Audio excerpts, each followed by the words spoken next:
Hello and welcome to BW London podcast.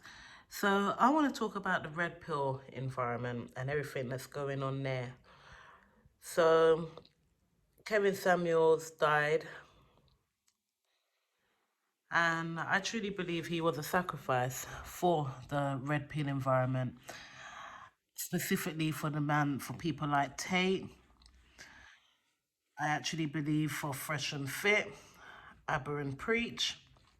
Even though Aber and Preach are not part of the red pill environment, I know I know what I've seen there and what I've sensed. I've sensed the whole beef between Aber and Preach. Some of it felt unnatural, and there was a time when Kevin Samuels, Aber and Preach, and Fresh and Fit were all using the same musical jazzy backgrounds. I don't know if they were being sponsored or whatever, but it felt ritualistic to me, and I feel almost certain that it was.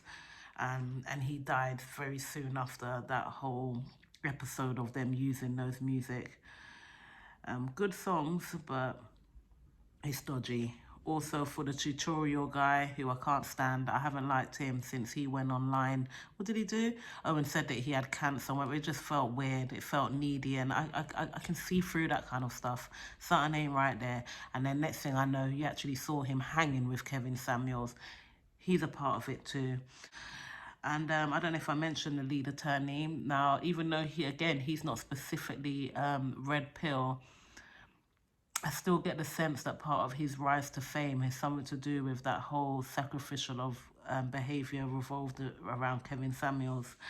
And I remember some time back, I don't know if it was Doc's Daily or some other channel, they spoke on Kevin Samuels, and they basically said been sitting in the celebrity world in the back scenes ever since he was a kid, or at least a teenager. He's always been in that environment, and they have a tendency. They have a crew of people that are going to make it into the limelight, and some of them will actually make it. Some of them will just be sacrifices into the limelight. And to me, he maintained that position where he's been his whole life. That's why Kevin Samuels was so excited, and he acted quite childish, and you could see he was really gassed to have all that money, and you could tell he wasn't used to it. I could tell he was pretty naive about his whole ritualistic lifestyle and all the voodoo he had going on with his triangular circular stuff and the blood thing in the back and all of that. It was all ritualistic, but I could tell he was quite somewhat naive about it, and that he could actually die and be sacrificed. But he maintained his position. He was just he was the comer up for people like Tate. The biggest he's the biggest part of this. They modernized it. They took away the black man, the actual, because they keep saying Tate's black. He's not. He's biracial. He's not even biracial. He's multiracial. Do you know what I mean? His dad is just about black. His dad is mixed race, not him. That's why he's come out looking. Once you get down to mixed race and white and so on, it could go either way. You could look Arab, you could look like the North Africans. It can go either way, and that's what he is. So all this debate about is he black? No, he's not. He's multiracial. But anyway, he's taken on.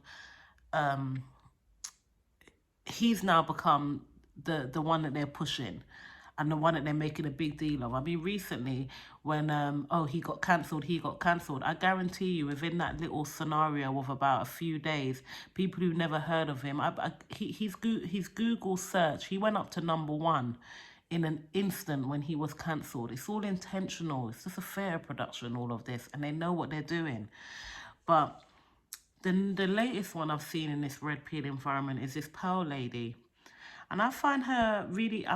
I've watched an awful lot of her stuff, but I'm finding it unbearable now. One, because she looks awkward. She's a little bit autistic looking and behaving and acting, and no disrespect, but white people have a tendency to just latch onto something, emulate it, turn it into a product, market it, and go forward. And that's what I feel like she is.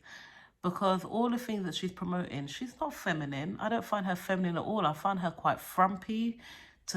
To have the kind of elegance, she would need to lose at least a stone, which is about 14 pounds. She's slightly overweight. I find her quite masculine. When she tells people, what is it she says often? Don't talk over me. Don't talk. She sounds like a man. She sounds like Fresh and Fit. Do you know what I mean? So yeah, I feel like she's a bit of a fraud. To me, she's a modern day woman in business with that same kind of masculine energy that all of these guys talk about that women take on when they're leaders and take on the male role. I don't see that.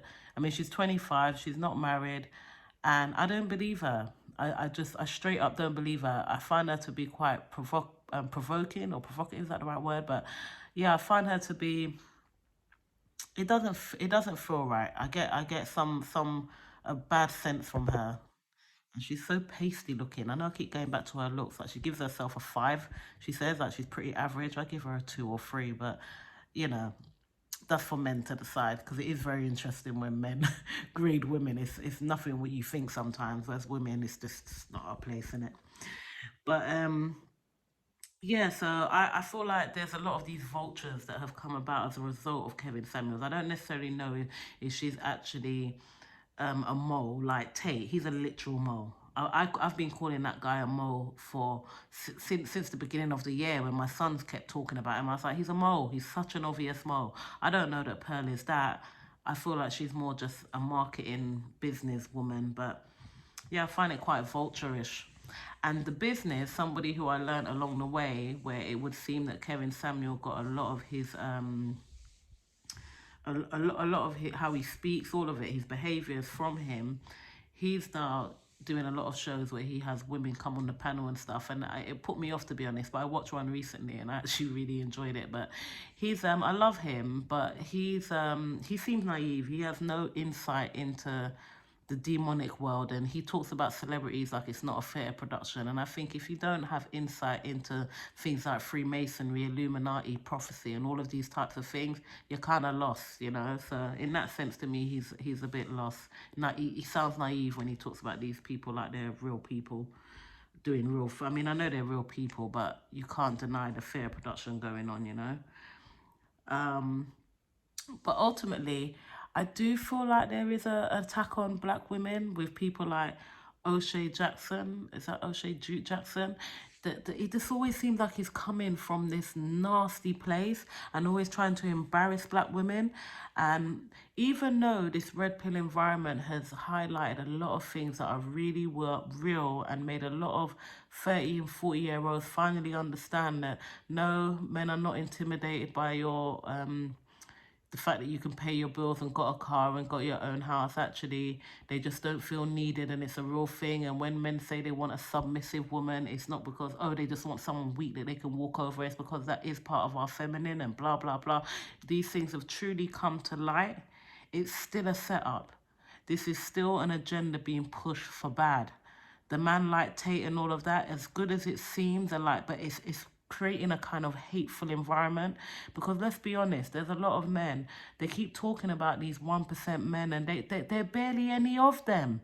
Like they tend to try to highlight there are a bunch of average men, but you're not actually preaching for average men.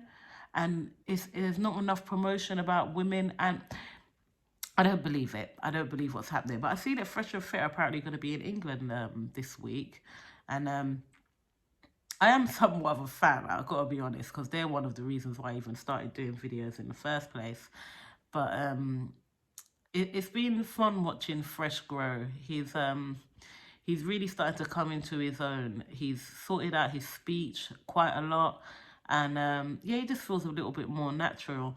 And they've got that other guy that keeps coming on, Sneaker or someone, and I've watched a few with him, and he's almost a lot like Myron. He's really well spoken. But we were always going to find out that Myron was part of the FBI, and they knew that, so they kind of pushed it themselves. But I do think that they're also plants. Because like I said, the sacrifice of Kevin Samuel, it is to do with Tate 100, Fresh and Fit, who have grown substantially. They're a part of it too. Lead Attorney, Abraham Preach, that tutorial guy, they're all a part of it. Do you know what I mean? They've all attended something together that feels like a brotherhood. I guarantee it. Because you have to remember, when Satan sells this stuff to them, they might feel like they're knowledgeable, but ultimately the one agenda is I don't know if I'm making sense, but there's one agenda going on. and it's an agenda of evil, but they're a part of it. They're all a part of the same thing, and that's why they're growing at the kind of same rate. Fit, fresh and fit are nearly at 1 million and stuff. You don't get to be in the spotlight in this world and not be a part of some satanic stuff. You don't. And if you do, then they're gonna come for you. This is not how this world works. It's not. And I know people find it hard to believe. Well, that's the like people can't just be famous. But no, they can't. This world is ruled by dark forces, and idolatry is a real thing. But we'll leave that there. So that's my take on that. And but I do sometimes have concerns about, I mean, I haven't seen any reports on it or anything, but I wonder, is this affecting some black women's mental health? Like, not this knowledge and this kind of the parts that feel like an attack and so on, because there has to be some sympathy. We were, and it's not just black women, women in general, we were sold a lie. We were told that we could have it all, and we did think that this whole, for those that weren't smart, the whole masculine behavior and running your own business and blah, and dismissing men and the rudeness and it felt like the correct thing to do. And then it's like, bam, you've just been told, nope, that's not right, and this is what it really is. And yeah, it's a lot, but there, like I said, there's corruption, of very much a lot of corruption in this red pill environment. But yeah, we'll see where that leads. But ultimately, it will promote. We're still moving, regardless of that. It's so funny, isn't it, that even though they're pushing this red pill environment, but yet the world is actually moving towards a genderless society. Very interesting, because that is actually where the new world order is going. But I guess hyping up all these men and getting them into their, because so many men have got such female emotions, female behaviors, and that, I guess hyping them up and getting them more angry and hateful towards women does actually promote the genderless society. I can actually see that now. I guess that will be a video of the future. But yeah, I'm going to leave it there. Well, thanks for listening.